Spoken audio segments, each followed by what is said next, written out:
Hi everyone, and welcome to another marvelous video. The symbiotes in the Marvel Universe have eventually taken up quite an important space. We have been introduced to their multiple versions, offspring, and even their god. However, with all the variety of options, there is always the scope of seeing how different hosts will react to it. Created by Stephanie Phillips, What If? Dark Venom Issue 1 showcased a reality where Benjamin Grimm, aka The Thing, had bonded with a Venom symbiote. During the Secret Wars event, we all know how Peter Parker bonded with a Venom symbiote, and later, after returning from Battleworld, Reed helped him get rid of it. Following this, the symbiote was kept with the Fantastic Four for Reed's examination. In the lab, the Venom symbiote managed to get the best of Ben and bonded with him. The result was astounding, as it not only made him even more powerful, but also allowed him to transform back to his human form. However, that was not it, as the course of events took a devastating form, and in this video we will be exploring all of that. So without any further delay, let us begin.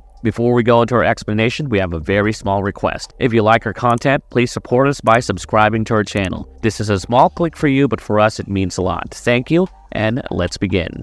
Thing, being weak within. Ben was the closest friend of Reed Richards, and together they fought numerous battles. However, they had miles to overcome with regard to their guilt and insecurities. Ben's change in appearance disrupted his social life to a notable extent. Everyone around him was scared by his look, and Ben could never recover from this. Meanwhile, Reed blamed himself for Ben's transformation and suffered from guilt. What If? Dark Venom Issue 1 showcases Ben being the host of the Venom symbiote, but it also highlights a situation in which the two of them succumb to their guilt and insecurities and try irrational ways to overcome them. This story begins with the Thing arriving at Reed's laboratory in Baxter Building. The two were supposed to meet at a crash site, as it was the anniversary of the event, which transformed them from normal human beings to what they are now. Surprised as to how Reed forgot such an important day, Ben walked around the lab in search for his friend, and that was when he came across a secured chamber holding the Venom symbiote. Staring at the symbiote, he marveled at its amorphous nature. He questioned to himself if the creature was alive, and that was when Reed entered the lab, stating that it was. But he was not sure yet if it was sentient. Reed explained to Ben how the alien symbiote was unwittingly brought to Earth by Spider-Man, and since its separation from Peter's body, he had been studying its nature. Soon, Reed was interrupted by Ben and questioned how he could forget their anniversary. Reed replied, stating that he did not, and the only reason why he did not arrive at the crash site was that after their arrival from Battleworld, he wanted Ben to process things in his own time. However, Ben did not buy that and stated that Reed was yet to overcome his guilt of turning him into a monster. Reed replied with conviction that he had tried numerous ways of changing Ben into his normal human form and would never rest until he found it. Their conversation was interrupted by Sue Storm, as Reed was running late for his interview, and he left Ben alone in the laboratory. While leaving, he invited Ben to have dinner with them along with a She-Hulk, who would be making lasagna, but Ben, in a low tone, stated that he would let him know after checking his schedule. With a feeling of dejection, Ben aimlessly spoke to the symbiote, stating that Reed would never understand how he felt about everything, and the Venom symbiote responded by headbutting the walls of the canister. The Venom symbiote needed a host, and with Ben's words, it quickly understood that he was gullible and could be goaded to free him. In hopes of receiving help from the symbiote, Ben opened the canister, and Venom made no delays in diving into Ben's body and making him the new host. Ben had a strong body but a weak mind, something that the Venom symbiote could work best with. Hearing the loud sound, Reed returned to the lab and discovered the mishap. Venom had already bonded with Ben and augmented him. Reed rushed to get his sonic gun, while Ben tried explaining that he was alright. He stated that when Venom had bonded with Spider-Man, it not only altered his appearance and abilities, but also changed his personality and affected his mind. However, Ben was far from understanding, and he, swiftly shape-shifting into his human form, stated how it could help him. Despite all the reasoning, Reed shot his sonic gun at Ben, who changed into a symbiote-augmented thing and dodged it.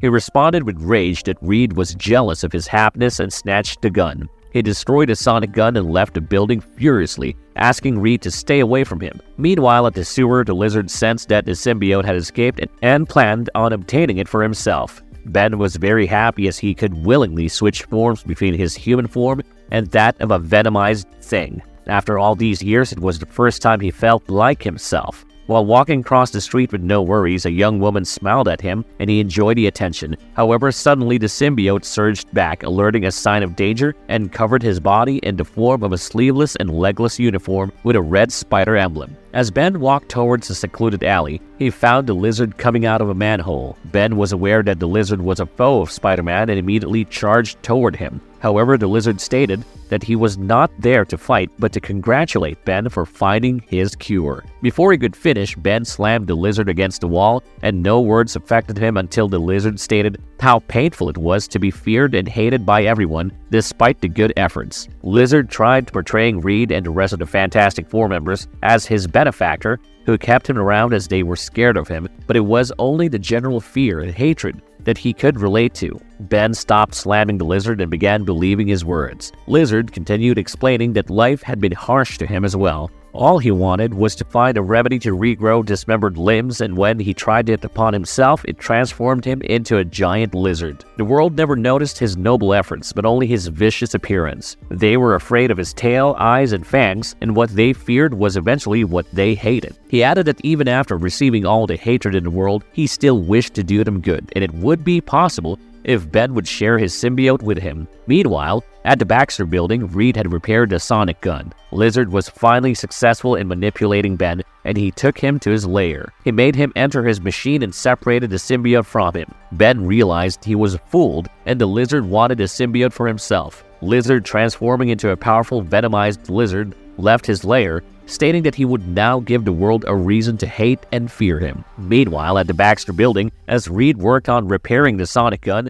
Sue suggested that they should inform Johnny and She-Hulk to get their help in the matter, but Reed stated that it was his problem and only he would take charge of the situation. He stated that the symbiote had tapped into Thing's desires and hence helped him get back to his human form, and removing it would once again get him back to his mutated appearance. Reed blamed himself for this and hence did not want anyone's help on the matter. Sue called him out for being irrational, and they both argued until an alarm interrupted them. Soon, the venomized lizard arrived and began attacking them. Lashing out at Reed, it began beating him relentlessly. Sue tried subduing the monster, but she was soon overpowered and killed. Meanwhile, in the sealed chamber at the lizard's den, Ben transformed back into the Thing and broke his way out. As he arrived at the Baxter building, Reed was beaten by the venomized lizard, who bit off Reed's head in front of the Thing. Horrified at the sight of it, Thing apologized for being irrational and not listening to his friend, while the venomized lizard stated that Reed was selfish and deserved to die. Driven by anger, rage, and guilt, Thing tackled him out of the window, and as they fell, the symbiote bonded itself to Ben. Once the two fell on the ground, the venomized Thing picked up Lizard by the head. Lizard soon realized his intent and begged for mercy. He stated that Reed would never want him to do anything like this, but it was too late. Stating that Reed and the Fantastic Four were no more, Ben crushed the Lizard's head. Ben finally succumbed to the symbiote, and when the New York Police Department arrived, he could be seen roaring in rage, pain, and guilt. And that was the end of its story. Marvelous verdict. So we have finally come to the end of this video, and we hope you liked our content. As mentioned before, the comic issue beautifully highlights the guilt, pain, and insecurity Reed and Ben suffered. The two were victims of their inner turmoil, and it resulted in a devastating outcome. We are yet to know how Ben carried himself with a symbiote, but with the disturbing end of the story, one could only predict him becoming a vicious being in the reality. With that, we will be concluding the video, and stay tuned for the next marvelous video. If you liked the content, don't forget to leave a like and subscribe to us if you haven't already. Have a good one, and be safe. Thanks, everyone.